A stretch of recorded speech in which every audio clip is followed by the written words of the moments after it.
Hey guys, it's Lee Taylor. That's the 2021 Volkswagen T-Roc, and this is a Right Lane review.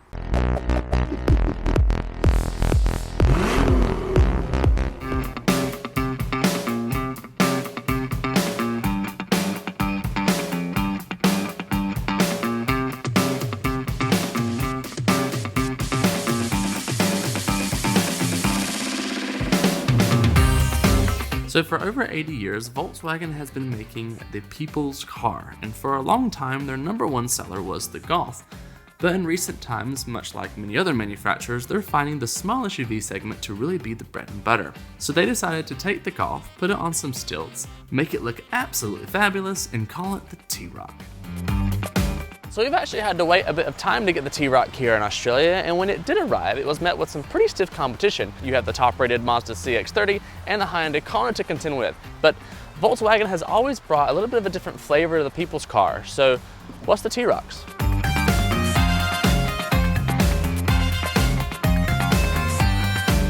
So how is the T-Roc to drive? Well, in this particular flavor of Volkswagen, I think it's rather good.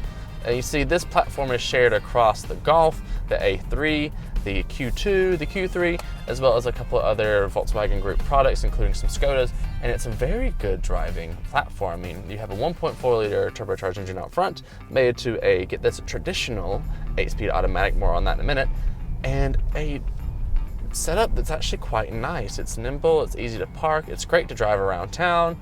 It feels good in the hands, it's not too light, it's not too heavy, it's very German, and it overall is just a good car.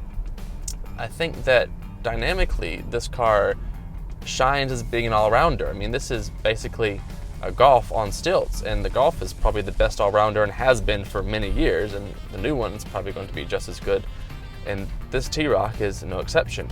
You have to remember that hatchbacks are being replaced by these small SUVs now, so they have to be great at everything.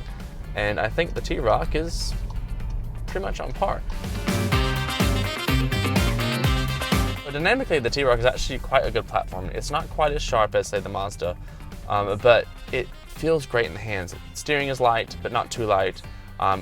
There's no weight in the steering that can be changed in any drive modes, at least not in these 110 models. The chassis is pretty good, very confident, easy to park, easy to maneuver, light on its feet for the most part, and you get a nice response from the engine and the gearbox combo.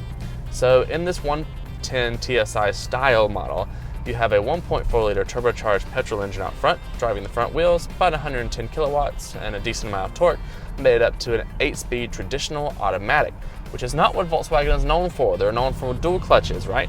And the 8-speed is a good unit and it does a good job, but it's not my preferred model, I think, if I am pushing it up against the dual clutch, for the sheer fact that it's probably a little indecisive. It's got a lot of gear options and it doesn't really know which one it wants sometimes. The engine can be a bit peaky with first or second gear, and it upshifts really, really quick, kind of like an efficiency sort of setup, which is fine if you want to be efficient, but if you're wanting a German car to be a bit more engaging, it's just a weird setup. I don't mind, however, the engine. The engine's really nice and smooth. Power delivery comes on quick, and it's nice and progressive all the way through. It's not peaky at any given point. Despite the takeoff on occasion, it can be a little bit kind of jerky, but I think that's just the calibration. But dynamically, this car is up there. The only thing that I prefer over this car in this segment from a engagement perspective is the CX-30, and that's only because the CX-30 feels slightly more buttoned down, ever so slightly. But I reckon the 140 TSI would actually feel a little bit more buttoned down with the 4Motion all-wheel drive. So keep that in mind. Overall, though, if you want driving prowess with a user-friendly interface, city credentials, in a German package that will happily cruise at 100 Ks as it will at 10, you need to give the T-Roc a look, because this car is very, very well-rounded, and they've done a good job of making the small SUV Golf worth it. I like this car. I'd have one, but I'd probably want the more powerful one, because I'm a power snob. So how's life on the inside of the T-Roc? Well, it's a beautiful place to be in all models. It's a great layout and design. I quite like the metallic trim, a nice, good steering wheel in front of you, good in the hands, good quality leather around, controls where you can find them, everything is where it's supposed to be. Center stack is actually placed at the driver as it's supposed to be. This car has a sound and vision pack, which means I get a gorgeous digital dash on the front as well as Beats audio all the way around, some heated seats and a few other bits and bobs. And with the luxury pack, you get these nice supportive seats and the big sunroof. This is really just a beautiful place to be, and probably the better in the class, to be honest. Well done. So how's life in the back of the T-Roc? Well, it's actually not too bad. Seats are nice and supportive, plenty of room around the shoulders and the head. I can definitely spend a bit of time back here, even though the knee room's not great, but it's all right. Nice big panoramic sunroof means you get plenty of light if you want it. A couple of USB-C points for devices or iPads or whatever, some vents for air, and your cup holders in the middle on the armrest actually can be adjusted for different size things.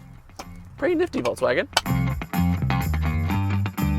So how's the boot in the back of the T-Roc? Well, start off by pulling the Volkswagen logo to get the door open. In this model, we actually have an automatic door, part of the luxury pack. Once you do get it open, there's plenty of space, and the loader floor even has two settings, one which is pretty much straight on with the entry point, and a lower one just so you can get taller items in. Plus there's a spare tire in there, just in case.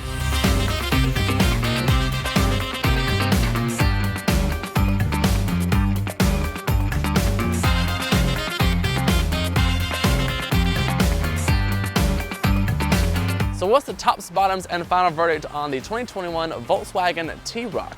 Well, on the bottom are a couple of just a little annoying things for me personally. One is the fact that the Apple CarPlay doesn't work as smoothly as I would like in this particular car, and the part tech seems a bit last generation. And then the automatic transmission is actually not as good as the dual clutch. And I don't say that very often. So what's on top for the T-Roc? Well, there's a lot to like with this car. I mean, it drives fantastic, it feels good in the hands. Volkswagen do cars like this really, really well. There's tons of great features, and really, probably top 3 in its class for me. So what's my final verdict on the 2021 Volkswagen T-Roc? Well, I think this platform brings a lot to the segment, and it's probably the best well-rounded vehicle in the small SUV category. So if you want something that's a little bit different from its Japanese and Korean counterparts, definitely check the T-Roc out.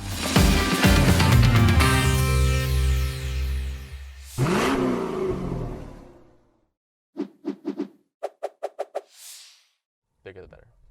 Well, no, correction. More powerful the better. With great power comes great responsibility.